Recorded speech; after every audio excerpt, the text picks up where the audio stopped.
Hello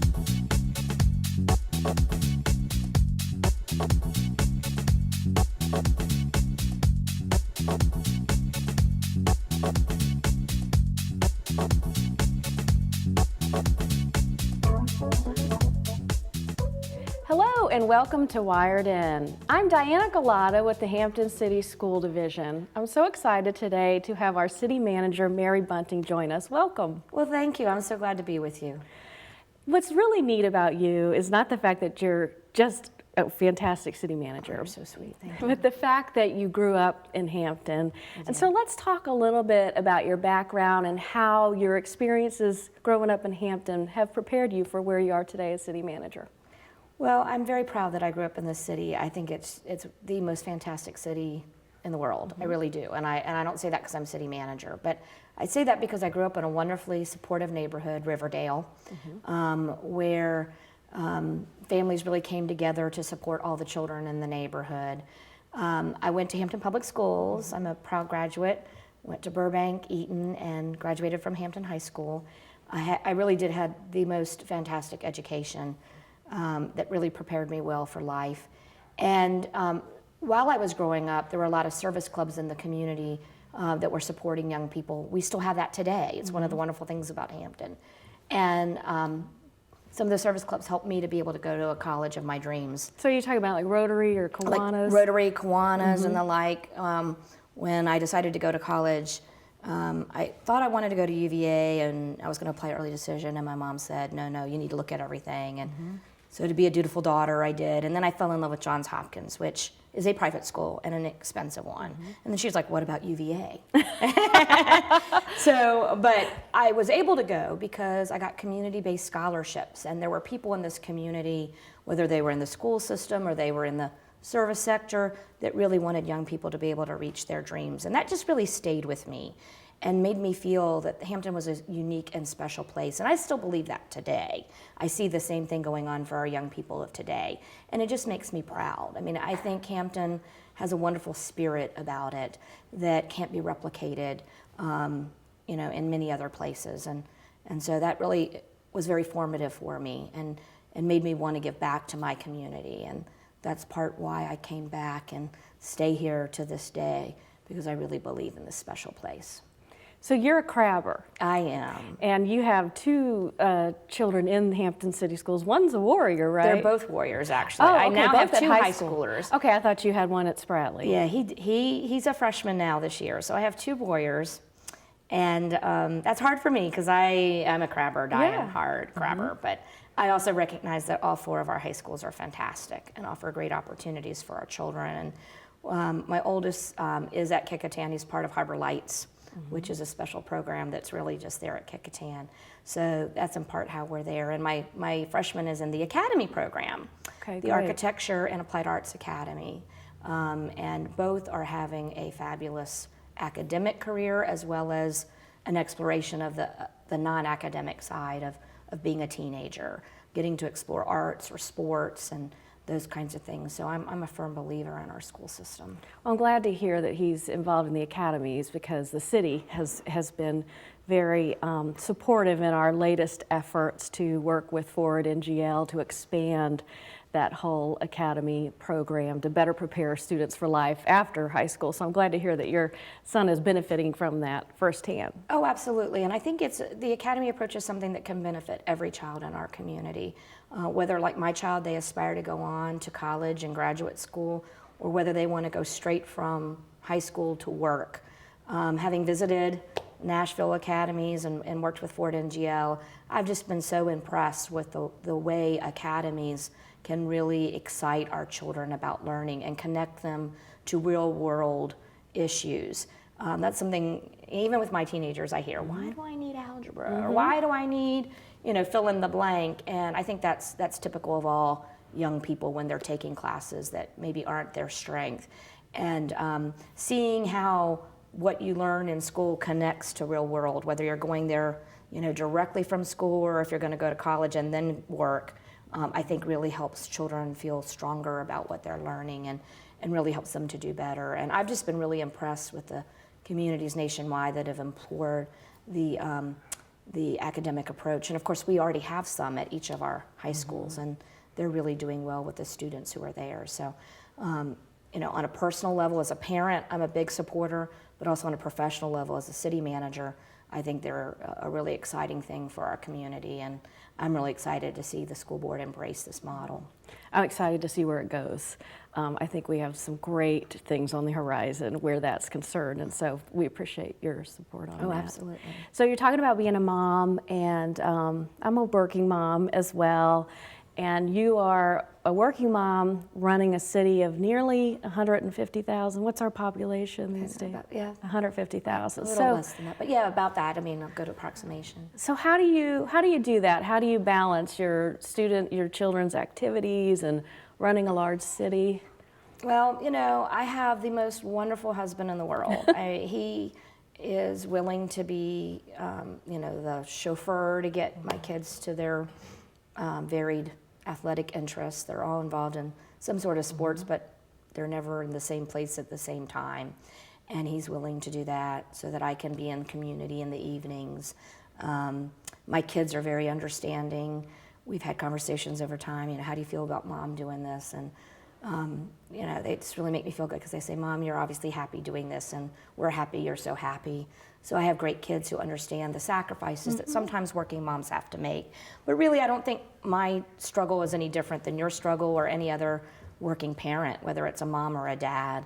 It is challenging, and you know, we do it because we love what we do. We love raising our children. We're completely devoted to them.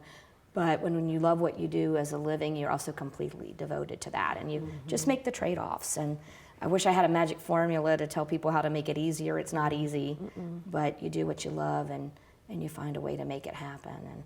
And you know, fortunately, my kids are at the age where, you know, when they're at athletic practice, they don't miss me if I'm not there. So it helps having children who are older, as opposed to babies or infants or, you know, toddlers or whatever that need more of your attention. But I have a great family, very supportive family. So your mom was, I don't know, where was she city manager? In Hampton? Well, or? When I became city manager, she was city manager in Roanoke. Okay. But when I was growing up, she was an assistant city manager or county manager or assistant county manager in multiple cities. So she worked in James City County and Norfolk, and really didn't become city manager until I became an adult, but that was her career path. That's what she wanted to do. And so I joke, but it's not really a joke. I grew up watching council meetings or board meetings instead of cartoons. I do watch a little bit of cartoons, but I got to see firsthand local government in action, and to see how the work that my mother and others that she worked with were doing were being transformational for communities, and how each and every day you had the chance to make the place you live better. And that's what inspired me to want to go into this career. She tried to talk me out of it. No, go do something else. But I kept coming back to it because of that special ability to make a space you care deeply about better every day. And even if it's only a little incremental thing on a given day, we have the chance as managers or public employees to better living conditions for people, to help people feel better about the places that they live. And you know, it's different every day, which is one of the things I really love about it. So do you see your own children having any kind of interest in? No, absolutely not. I think my oldest, you know, they're teenagers, and so they think about every day different things they might want to do. But my oldest, I think, is leaning towards computer programming. And that's been fostered, frankly, by a love of what he's getting at Kecoughtan High School with his computer math and animation teachers, who are fabulous. My middle child is interested in architecture, which is why he's in that STEM Academy program. And I have a little girl whose first word was dog, not mom, so clearly she's aiming to be a veterinarian. Oh, perfect. Yeah, so I don't think there'll be a third generation city manager in my family, but that's okay. Well, that's too bad. they should explore the things that make them happy. Absolutely, and it's obvious that you have a passion for not only for Hampton, but for being in the leadership role that you're in. So let's talk a little bit about challenges, because just like any other large city, Hampton has its share of challenges, but I also know that you all are on top of it. So talk to us about maybe the 2 to 3 biggest challenges facing Hampton and what we are as a city doing to address those challenges. Well, and it's hard to talk about a challenge without talking about the opportunity. Often something we need to address is also a strength, and vice versa. So one of the things I want to talk about real quickly is that Hampton is an older community, and this is a blessing. We're the oldest continuous English-speaking settlement in America. A lot of people don't know that, but it's true. And that means that we have older housing that was developed as we were, developing as a community before a lot of other cities. And older housing is wonderful because it allows a mix of opportunities for individuals. Small starter homes, for instance, post-war housing is really great for first-time families. But if you want to have, as some people wanted over the last 10, 15 years, the mega McMansions, we don't have a lot of space for that. Right. So we are constantly in a redevelopment challenge, finding spaces that maybe have become blighted or less desirable, and trying to acquire properties so that we can have land to offer the larger homes that people want. Well, at the same time, what's really interesting is that there's this whole movement nationwide to go smaller. The mid-century modern movement that's really talked about a lot on HGTV, and the flipping homes and renovating old homes that have character. We have those in abundance, and so we think we're actually, one of our potential weaknesses is now a potential strength. And we're really working with our Housing and Redevelopment Authority to capitalize on that movement.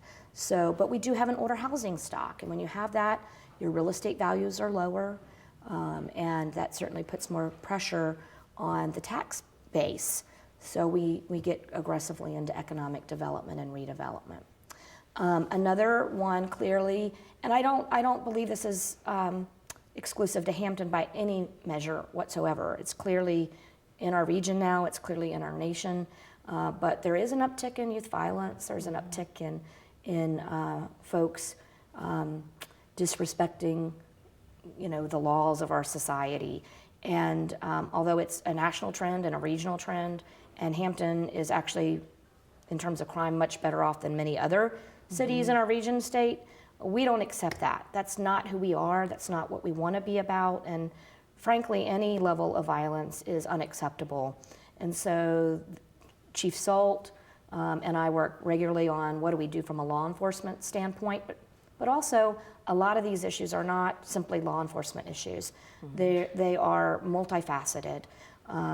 Generational poverty, where children feel little hope about their economic future, sometimes leads children to say, well, I might as well go into some of these other activities. And we don't want any of our children in our city to feel that that's the only path for them. So we also are aggressively working on prevention and intervention, and the schools are a great partner with that, as you know, helping us in every way. And also the ultimate strength of giving people a path to economic prosperity, circling back, which is why I think I'm so excited about career academies. So that's a big issue that we're tackling. And since you allowed me 3, this might be surprising to folks, but I think one of our biggest challenges is that as a community, we suffer a little bit from low self-esteem. We don't celebrate our greatness as often as we should. Earlier I mentioned that we're the oldest continuous English-speaking settlement. We are literally the home of many firsts of our nation. The first astronauts were trained here at Langley Airfield. The first free public education was here. The first Christmas was reportedly here. And I could go on and on and on because clearly, I'm passionate about this. But we continue to be the first and a leader in many things. And Hampton is very highly regarded nationwide for our progressiveness, our willingness to acknowledge our challenges and roll up our sleeves and do something about it, and especially our community-based partnerships, whether they're with service clubs or school systems or nonprofits, or even the citizens in our neighborhood. We have a strong neighborhood commission and a strong neighborhood fabric. And all of these things are wonderful things, and we're achieving great things in economic development. Our community is looking fresher, and we're getting that redevelopment I talked about. And it's natural to want to always be better.